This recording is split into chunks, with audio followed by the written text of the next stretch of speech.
जय हिंद। आज की इस नए वीडियो में हम लोग क्लास 10 प्रश्नावली 5.2 एनसीईआरटी का प्रश्न संख्या 2 को सॉल्व करेंगे।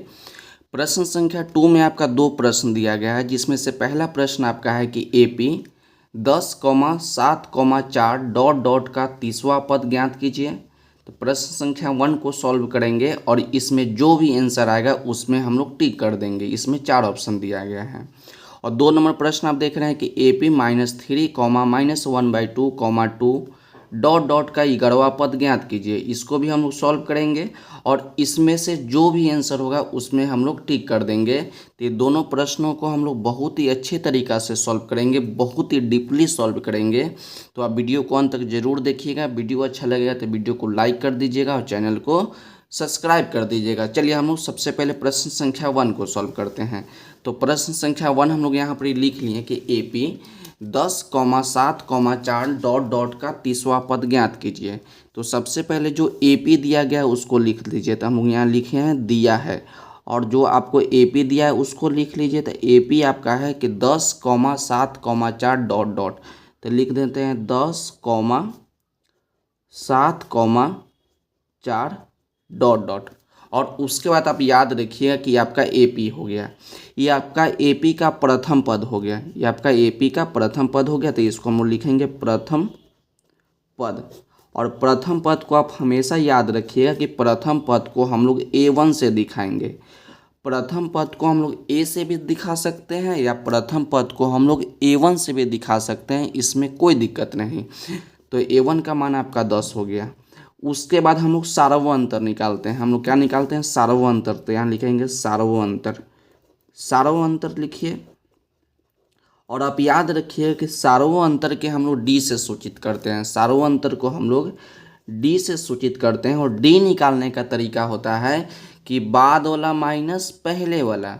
क्या आपको बोले कि सार्वअंतर निकालने का तरीका होता है कि बाद वाला माइनस पहले वाला था। बाद वाला आपका 7 है तो 7 लिख लीजिए, माइनस पहले वाला था, पहले वाला आपका 10 है तो 10 लिख दीजिए। जब इसको आप घटाइएगा तो d इक्वल टू हो जाएगा 7 माइनस 10, तो आपका हो जाएगा -3। तो a का मान आप निकाल लिए और d का मान आप निकाल लिए। उसके आगे प्रश्न में देखिए कि प्रश्न में आपसे क्या बोला है। प्रश्न में बोला है कि 30वां पद है।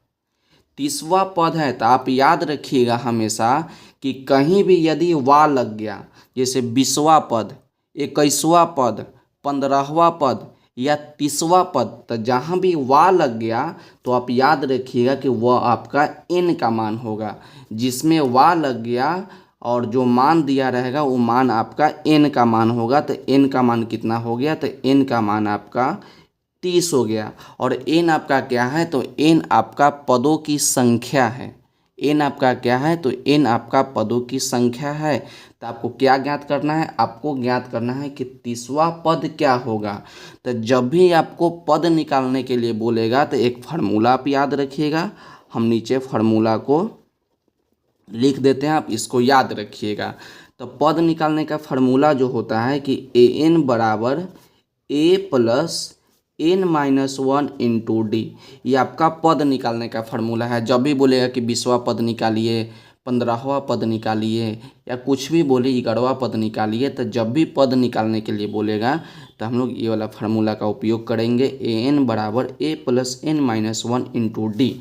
अब देखिए यहाँ पर a है तो a लिखिए और n का मान कितना है? तो n का मान आपका 30 है तो आप यहाँ पर 30 लिख दीजिए।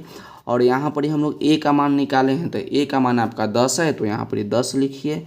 आप प्लस n-1, तो n का मान आपका 30 है तो 30-1, और d का मान आपका निकल के आया है -3, तो आप -3 लिख दीजिए। जब इसको सॉल्व कर दीजिएगा तो आपका 30वां पद, यही ना आपका हो गया 30वां पद। तो आपका a 30 इक्वल टू यहाँ पर 10 है तो 10 लिखिए, प्लस 30 में से 1 घटाइएगा तो आपका 29 हो जाएगा। यहाँ पर एक गुना में -3 है तो -3 लिखिए। तो a 30 बराबर आपका हो जाएगा, a 30 बराबर आपका हो जाएगा 10, प्लस जब गुना करेंगे 29 को जब हम 3 से गुना करेंगे तो आपका हो जाएगा -87। कितना हो जाएगा, माइनस में 87 हो जाएगा। तो A30 बराबर आपका हो जाएगा, A30 बराबर देखिए यहाँ पर 10 है तो 10 लिखिए, और यहाँ पर प्लस माइनस, तो आप जानते हैं कि प्लस माइनस आपका माइनस में होता है, माइनस में आपका 87 हो गया।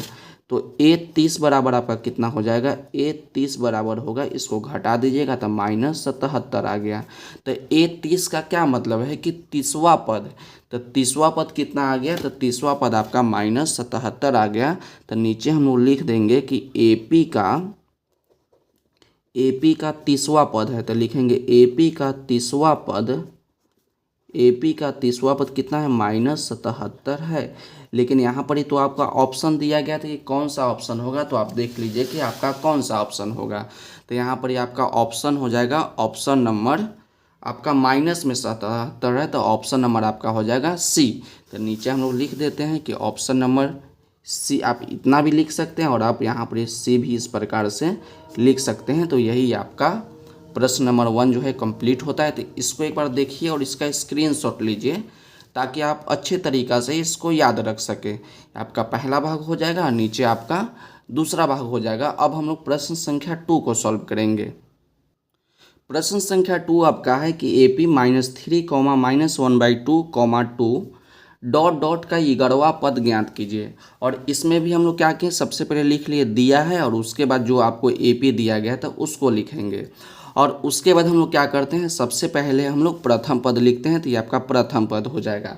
और प्रथम पद को हम आपको क्या बताए थे कि प्रथम पद को हम लोग A लिखते हैं और A का मान निकाल लेते हैं, और सार्वअंतर को क्या लिखते हैं, तो सार्वअंतर को D लिखते हैं।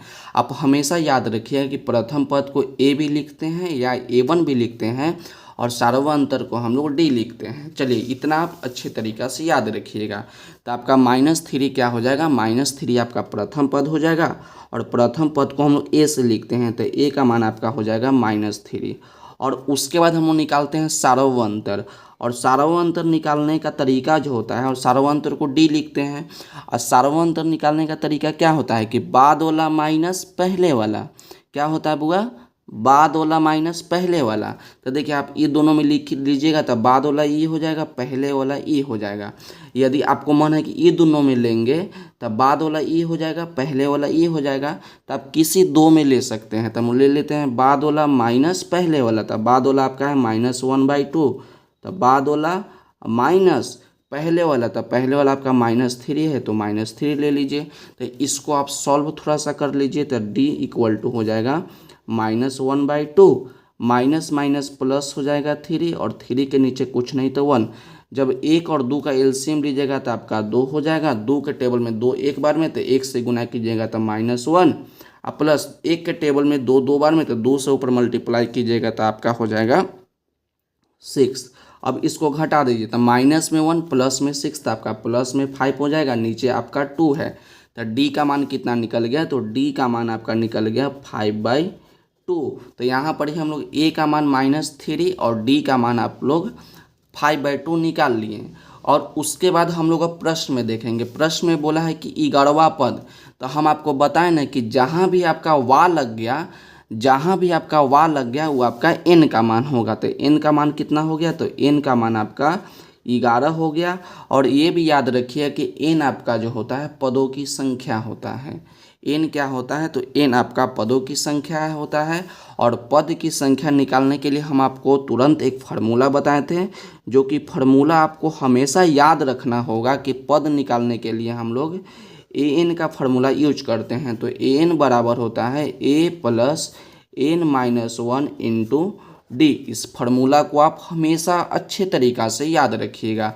हम लोग मान पुट करते हैं, तो n का मान कितना है, तो n का मान आपका 11 है, तो 11 लिखिए = a का मान आपका -3, तो -3 लिखिए, प्लस n का मान आपका 11 है, तो 11 - 1, और D का मान कितना है, तो D का मान आपका 5/2, तो लिख दीजिए 5/2। अब इसको हम लोग सॉल्व कर लेंगे, तो A11 बराबर हो जाएगा, देखिए -3 है तो -3, प्लस है तो प्लस, 11 में से 1 घटाइएगा तो आपका 10 हो जाएगा, × 5/2। तो देखिए 2 से 10 आपका कट जाएगा 5 बार में, तो इसको काट दीजिए 5 बार में।